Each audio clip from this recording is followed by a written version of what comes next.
Android users, you can now have TYT in the palm of your hand.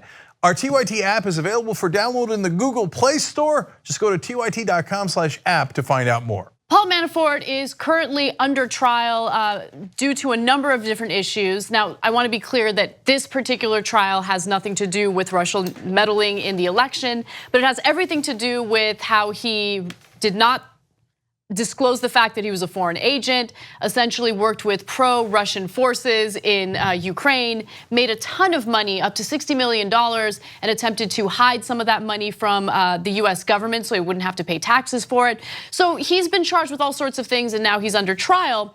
And his business partner, Rick Gates, is also testifying in this case. He agreed to cooperate with prosecutors, with the federal government, give them information, all as part of a plea deal. Now today, Rick Gates actually testified, and some of this testimony is interesting. Before I get to the details of his testimony though, I do want to point out a few things about the judge. The judge is making some curious decisions or statements already. So for instance, he is against the use of the word oligarch during this trial.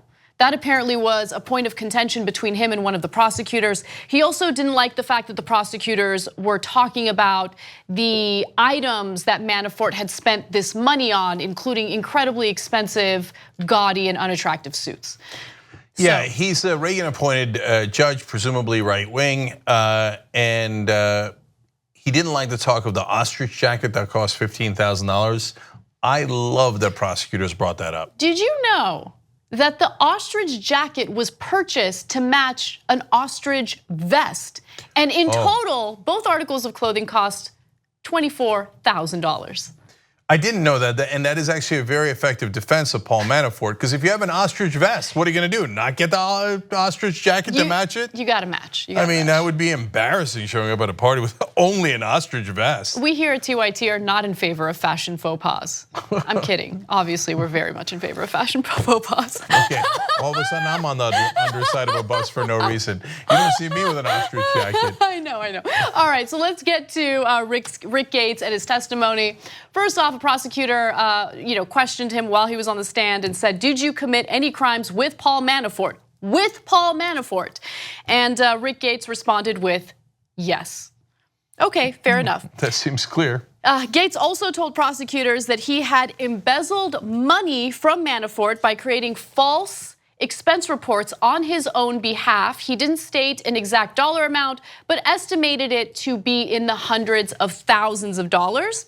Gates said that he had authority on some of the offshore accounts to move money, and he did so through wire transfers. He said Manafort was unaware. Now let's stop right there, because the defense is arguing, of course, on behalf of Manafort, that Manafort is really the innocent guy here. Yes, he was sloppy with his finances, but the real bad guy is Rick Gates, because Rick Gates was doing all sorts of things behind Manafort's back, and Manafort was just unaware.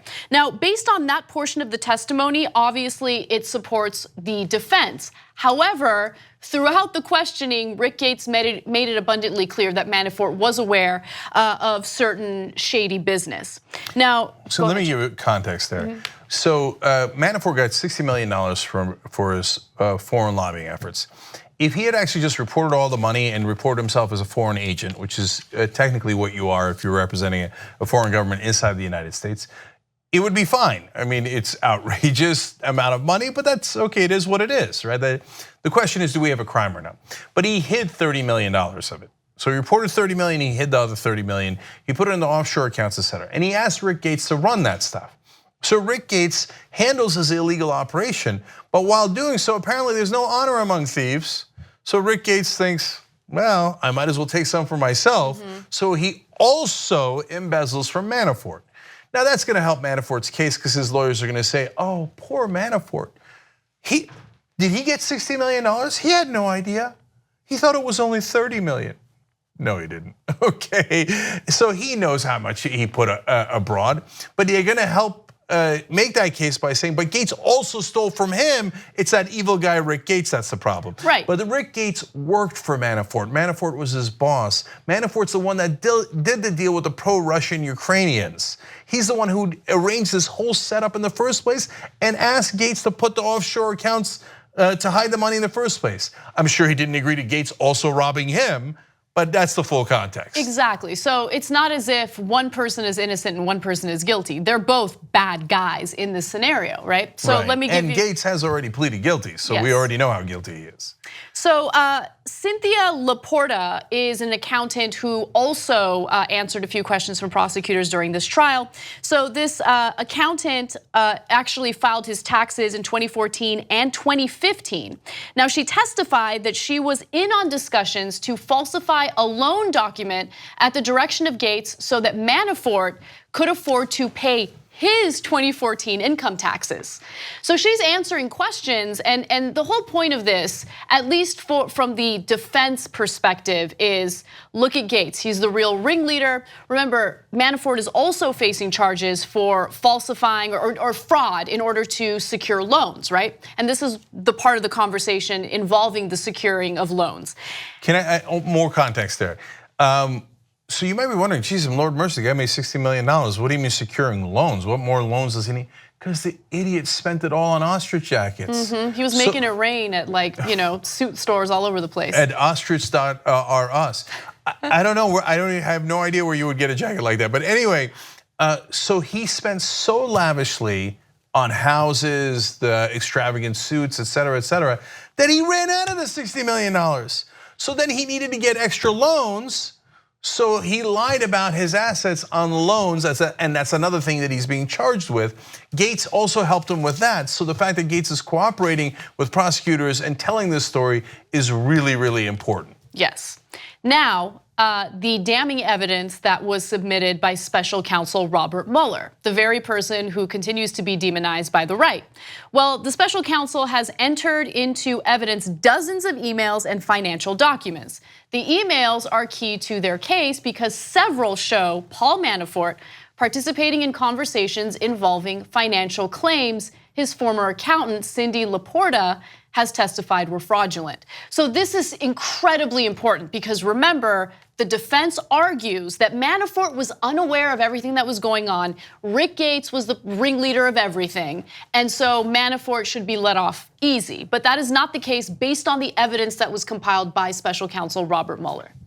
Yes, and so look, prosecutors, including Robert Mueller's team, and also honest media like us, are gonna tell you the whole truth. So if they wanted to manipulate something, they would never have Gates agree, yeah, I also stole from Manafort, because that helps make Manafort's case. But they say it, why? Because it's true, it's true, and they're not gonna lie about it, and they're not gonna cover up evidence. Sometimes there are dirty prosecutors who cover up evidence that doesn't help their case, but it's not these guys. They're above board, so they present it to the jury and then let the jury decide. Hey, now you have the full context, and Gates did steal from Manafort, but you also have the context of Manafort moving all that money abroad and his accountant now telling you that he participated in the fraudulent schemes.